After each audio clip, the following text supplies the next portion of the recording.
فلسطینی ریاست کا قیام مشرق وسطی میں قیام امن کا واحد معتبر راستہ ہے، یورپی یونین کے وزرائے خارجہ۔ حوثی حملے تجارتی جہاز رانی کے لیے 2 نسلوں کا سب سے بڑا خطرہ ہیں، امریکی کمانڈر۔ جرمنی میں انتہائی دائیں بازو کے حامیوں کے خلاف بڑے مظاہرے۔ وائس آف امریکہ واشنگٹن سے اہم خبروں کے ساتھ سعدیہ زیب رانجھا۔ یورپی یونین کے وزرائے خارجہ نے کہا ہے کہ مشرق وسطی میں امن کے حصول کے لیے فلسطینی ریاست کا قیام ہی واحد قابل اعتبار راستہ ہے۔ پیر کو برسلز میں ملاقات کے بعد فرانس کی وزیر خارجہ نے صحافیوں سے بات کرتے ہوئے اسرائیلی وزیر اعظم بنیامین نیتن یاہو کے بیانات پر تشویش کا اظہار کیا اور کہا کہ فلسطینی ریاست کو سب کی جانب سے سیکیورٹی کی ضمانتیں درکار ہوں گی۔ یورپی یونین کے نمائندوں کے اس اجلاس میں اسرائیل، فلسطین، مصر، اردن اور عرب لیگ کے نمائندوں کو شرکت کی دعوت دی گئی ہے۔ اسرائیلی وزیر خارجہ نے فلسطینی ریاست کے امکان کے بارے میں پوچھے گئے سوال کا جواب دینے سے انکار کر دیا اور اسرائیلی یرغمالوں کی تصویریں اٹھاتے ہوئے کہا کہ وہ اسرائیل کی حماس کو ختم کرنے کی مہم کی حمایت حاصل کرنے کے لیے آئے ہیں۔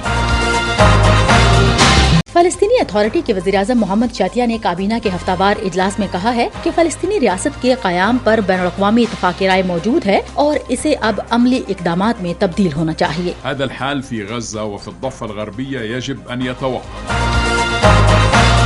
مشرق وسطی کے لیے امریکی بحریہ کے commander vice admiral Brad Cooper نے حماس کے خلاف اسرائیل کے حملوں کے بعد بحیرہ احمر میں تجارتی بحری جہازوں پر حوثی باغیوں کے حملوں میں ایران کے کردار پر سوال اٹھایا ہے، تاہم یہ نہیں کہا کہ ان حملوں کے لیے ایران نے براہ راست کوئی ہدایات دی ہیں۔ انہوں نے خبرساں ادارے ایسوسی ایٹڈ پریس کے ساتھ ایک انٹرویو میں کہا ہے کہ ان حملوں سے اب صرف خلیج عدن اور خلیج فارس ہی نہیں بلکہ پورے خطۂ مشرق وسطی کے پانیوں کو خطرہ ہے۔ انہوں نے حوثی باغیوں کے حملوں کو تجارتی جہاز رانی کے لیے ایسا خطرہ قرار دیا ہے جو گزشتہ 2 نسلوں نے نہیں دیکھا۔ امریکی بحریہ کے 2 لاپتہ اہلکاروں کی تلاش کی مہم 10 روز بعد ختم کر دی گئی ہے۔ یہ اہلکار بحیرہ احمر میں ایک بحری جہاز پر ایران کے تیار کردہ ہتھیاروں کی ضبطی کے مشن کے دوران لاپتہ ہوئے تھے۔ لاپتہ نیوی سیلز کے نام جاری نہیں کیے گئے۔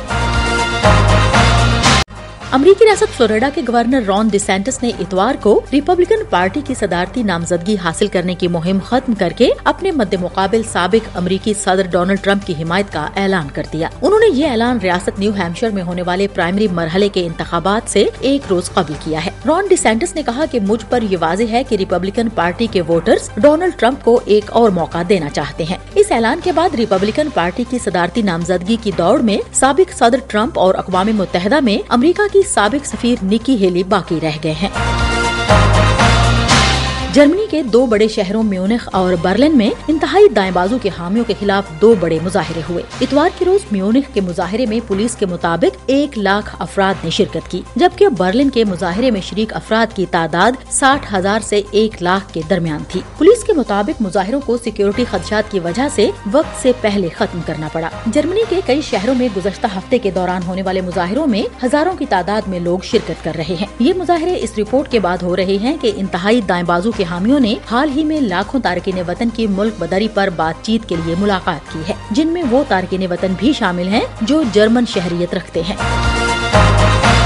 اور چین کے جنوب مغربی پہاڑی صوبے یونان میں پیر کی صبح مٹی کا تودا گرنے سے 47 افراد دب کر ہلاک ہو گئے ہیں اور 200 سے زائد افراد کو محفوظ مقامات پر منتقل ہونا پڑا ہے۔ یہ واقعہ پیر کی صبح 6 بجے سے قبل صبح یونان کے شمال مشرقی گاؤں لیانگ شوئی میں پیش آیا۔ مقامی انتظامیہ کے مطابق ملبے تلے دب جانے والے 18 مکانوں کے مکینوں کی تلاش کے لیے امدادی کوششیں جاری ہیں۔ لینڈ سلائیڈنگ کی وجہ فوری طور پر معلوم نہیں ہو سکی۔